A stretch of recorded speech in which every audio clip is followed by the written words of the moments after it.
नमस्ते। हमेशा खुश रहो बिटियाओं। मैं JVN doctor S Bundela, professor, faculty of education and methodology. Session Indian fundamental rights part first, जिसमें मीनिंग और इम्पोर्टेंस एंड फीचर्स, अर्थ, उपयोगिता और लक्षणों की बात करेंगे।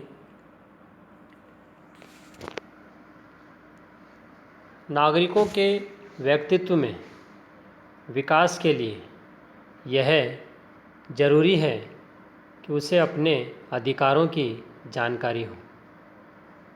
जीवन यापन करने के लिए इसे विभिन्न प्रकार की सुविधाओं का उपयोग करना होता है और इन सुविधाओं को राज्य के द्वारा उपलब्ध करवाया जाता है, अर्थात वो सुविधाएं जिन्हें राज्य के द्वारा उपलब्ध करवाई जाए जिससे नागरिक अपना व्यवस्थित जीवन जी पाए, अधिकार की श्रेणी में आते हैं। ये वो अधिकार होते हैं जिनसे मानव का संपूर्ण विकास होता है। प्रत्येक देश के संविधानों में अपने नागरिकों को भिन्न भिन्न प्रकार के मौलिक अधिकार प्रदान किए गए हैं। लोस्की के शब्दों में राज्य के मूल अधिकार सामाजिक जीवन की वे परिस्थितियां हैं जिनके बिना साधारणतः कोई भी व्यक्ति अपना विकास नहीं कर सकता है। अधिकार प्रत्येक नागरिक की मौलिक आवश्यकताएं हैं जिनकी राज्य द्वारा सुनिश्चित की जाती है। यदि इन परिस्थितियों या अधिकारों को देश के संविधान में शामिल किया जाता है तो ये मौलिक अधिकार के नाम से जाने जाते हैं।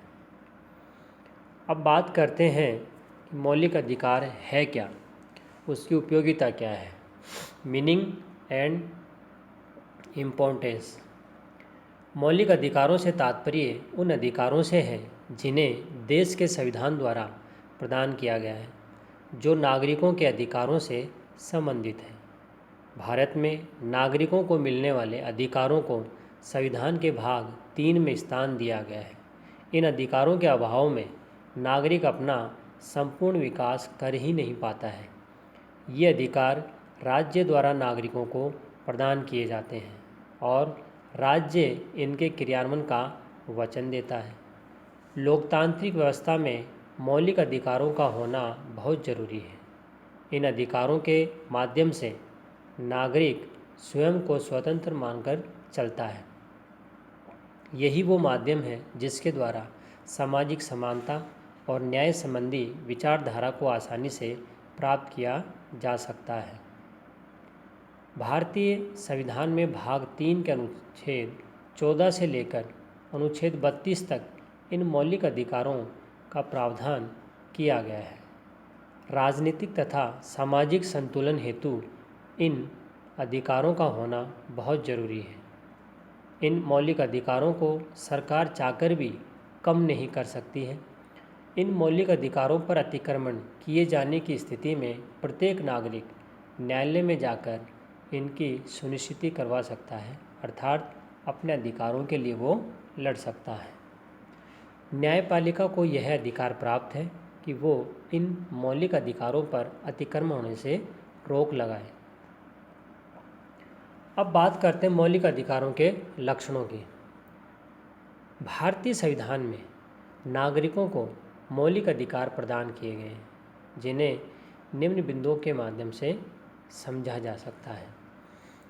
सबसे पहला है, भारतीय संविधान में नागरिकों के लिए सामान्यतः जीवन जीने के लिए, सम्मानपूर्वक जीवन जीने के लिए मौलिक अधिकारों का प्रावधान है। दूसरा, संविधान में नागरिकों के कुछ संवैधानिक अधिकार प्रदान किए गए हैं।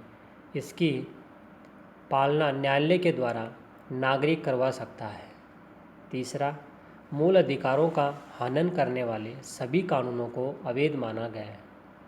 चौथा, भारत के संविधान में प्रदत्त मौलिक अधिकार विश्व के अन्य संविधानों की तुलना में अत्यधिक व्यापक और सशक्त है, क्योंकि संविधान में प्रत्येक अधिकार के साथ उसके युक्तियुक्त प्रतिबंधों का उल्लेख भी किया गया है।